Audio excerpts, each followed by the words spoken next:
Eh bien salut à toutes, salut à tous, j'espère que vous allez bien. Bienvenue dans ma cuisine, même si ça se voit pas. Aujourd'hui on se retrouve pour un nouveau tuto sur Spooks. On va voir ce qu'on peut faire avec Spooks au niveau des effets sur le visage. Mais avant de démarrer le tuto, je voulais vous annoncer l'ouverture d'un concours qui vous permettra de gagner 10 licences annuelles Spooks. Pour participer au concours, rien de plus simple, il suffit de commencer par suivre Spooks soit sur TikTok, soit sur Facebook, soit sur Instagram. Ensuite il faudra poster votre meilleure création, réalisée évidemment avec Spooks. Donc cette publication, évidemment, ça sera soit sur TikTok, soit sur Instagram ou soit sur Facebook. Il ne faudra pas oublier de mentionner Spooks au niveau de votre publication, d'utiliser également le hashtag Spooks pour valider votre participation. Et dans 2 semaines, eh bien, nous sélectionnerons parmi toutes les publications les 10 meilleurs qui gagneront une licence annuelle Spooks. Donc le concours démarre à partir d'aujourd'hui. Évidemment, vous retrouverez en commentaire le récapitulatif pour participer à ce concours. Sans plus tarder, on se retrouve tout de suite dans Spooks. Et bien voilà les amis, donc on se retrouve dans Spooks pour le tuto sur les visages. Donc vous allez voir, c'est très simple. Alors pour ceux qui n'ont pas vu les autres tutos que j'ai réalisés sur Spooks, je vous les mets évidemment dans le petit en haut à droite, donc n'hésitez pas à les visionner parce qu'il y a des choses sur lesquelles je ne vais pas forcément revenir dans cette vidéo. Donc là on travaille sur les visages, donc j'ai pris en fait une vidéo qui est la facecam d'introduction de cette vidéo YouTube. Et la première chose que l'on peut remarquer, c'est qu'au niveau de Spooks, l'interface a un petit peu changé. Maintenant, on a 3 modes vers lesquels on peut switcher. Donc un mode facile qui est uniquement pour les visages, un mode texte donc pour faire tout ce qui est tracking autour du texte, et un mode avancé pour disposer en fait de toutes les fonctions de Spooks. Donc voilà, ça permet d'avoir une interface allégée selon ce que l'on veut réaliser. Donc là, on est en mode facile, on est en mode visage uniquement. Donc c'est déjà sélectionné, c'est parfait. Donc au niveau de la barre d'outils édition, on a 2 boutons. Donc un bouton pour détecter en fait les visages donc dans une vidéo, mais on détecte en fait la tête dans son intégralité. Et ensuite on a un autre bouton qui va nous permettre bien, de détecter les traits du visage. Et nous c'est ce qu'on va utiliser pour cet exemple. Donc je clique sur le bouton détecter les traits du visage. On voit ici donc que le visage a bien été détecté par l'intelligence artificielle de Spooks. Je vais tout de suite commencer par effectuer un tracking. Donc là c'est très simple, je vais dans suivi, je clique sur suivi continu et on se retrouve juste après. Voilà, donc le tracking est terminé. Je vais passer maintenant aux effets. Donc je vais dans la partie de droite et là en fait j'ai des effets, des presets qui sont déjà créés et que je vais pouvoir utiliser et également cumuler. Donc rapidement, donc on a tête de poire qui va nous permettre de faire une tête en forme de poire comme son nom l'indique. J'ai également tête d'ampoule, donc là c'est l'inverse. Je peux également utiliser le preset qui s'appelle fou qui va en fait agrandir mes yeux, déformer la bouche et le nez. J'ai également le preset Hulk qui va me permettre en fait de changer la couleur et d'apparaître en vert. Je peux également utiliser le preset flou qui peut être pas mal justement pour flouter un visage. Et donc j'ai plein d'autres presets que je peux sélectionner les uns après les autres. Voilà, donc vous pourrez jouer avec ça. À savoir que les presets, vous pouvez les cumuler.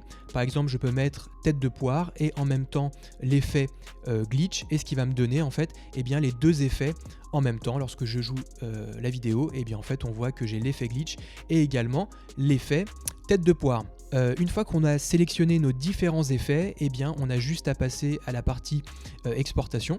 Donc je peux exporter soit l'image courante, parce que je peux exporter en fait juste une image de ma vidéo, donc en cliquant sur ce bouton là.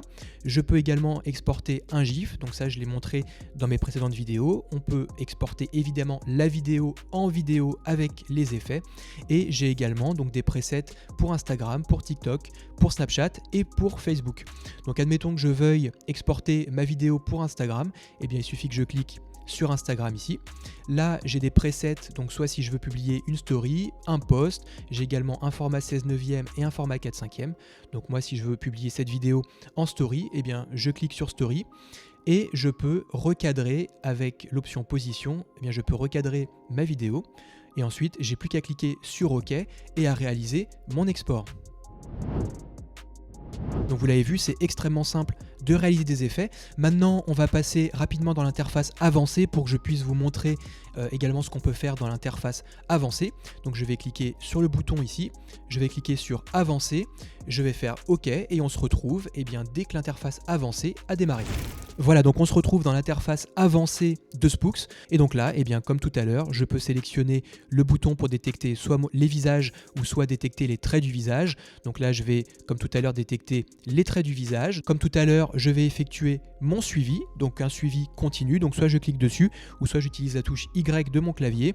Donc une fois que le tracking est terminé, eh bien, comme tout à l'heure, je vais dans la partie droite de mon écran, dans la partie effets. Et donc là, on va par exemple sélectionner l'option morphologie. Et au niveau de l'option morphologie, eh bien, je peux jouer avec les traits de mon visage, donc jouer avec la taille des sourcils, jouer également avec la taille des yeux. Et je peux faire évidemment, grâce aux courbes d'animation, eh bien, varier la puissance de mon effet à travers le temps. Donc par exemple, là au niveau de la taille des yeux, eh bien, je vais faire varier. Donc je vais aller au niveau donc, de mes courbes d'animation ici. Et donc là, je vais par exemple faire comme ça. Je vais tracer un autre point juste là. Et puis là, je peux faire varier en fait eh bien, la taille de mes yeux à travers eh bien, la vidéo, à travers la lecture de ma vidéo, donc avec des yeux qui vont être petits, gros. Donc si je vais au début de mon clip et que je clique sur lecture, eh bien on voit l'effet qui s'applique, donc les yeux qui rapetissent, qui grossissent, etc., etc., etc. Donc ça, c'est avec les courbes d'animation, mais ça fera l'objet d'un autre tuto. Également, une petite option qui a été rajoutée dans Spooks, c'est la possibilité d'ajouter en fait des signets qui vont nous permettre d'identifier en fait des endroits où l'on veut mettre un effet. Donc par exemple, je peux mettre un signet ici, je peux en mettre un peu plus loin, et en fait, je peux naviguer dans mes signets, et bien tout simplement pour créer des effets, pour être beaucoup plus précis et savoir où est-ce que je veux placer mes effets. Donc une fois que j'ai terminé, eh bien comme tout à l'heure, je peux réaliser un export de la vidéo que je viens de créer. Donc je peux faire un export en GIF, au format vidéo pour Instagram, pour TikTok, pour Facebook, pour Snapchat. Et je peux également, donc avec les signets, exporter que les images où j'ai un signet. Donc si je clique par exemple sur exporter la vidéo, eh bien j'ai cette option qui est maintenant présente, qui est image avec signet, et qui va me permettre de n'exporter que les images avec des signets. Donc moi, comme tout à l'heure, j'ai envie d'exporter je vais changer, je vais exporter en GIF. Donc je vais cliquer sur GIF. Là, je peux aussi sélectionner les images avec signet. Alors c'est pas ce que je veux faire ici. Moi, je veux faire un ping-pong. Je veux que la vidéo dure beaucoup moins longtemps. Donc par exemple, je veux qu'elle dure, mettons, 1 seconde. Voilà, je vais faire comme ça. Je vais pouvoir recadrer. Donc je vais recadrer en 9/16 avec l'option recadrer. Je vais changer la position de mon cadre. Comme ça, et ensuite je clique sur OK et je vais enregistrer mon GIF. Et bien voilà les amis, cette vidéo est maintenant terminée, j'espère qu'elle vous a plu. N'oubliez pas le concours Spooks, j'ai vraiment envie de voir toutes vos publications complètement délirantes, et on a en plus 10 licences annuelles à gagner, donc ça c'est vraiment top. Et puis pour ma part, n'oubliez pas le petit pouce bleu, l'abonnement, la cloche, et je vous dis à très bientôt pour de prochaines vidéos. Ciao. Demain je vous réveille pour aller au concours.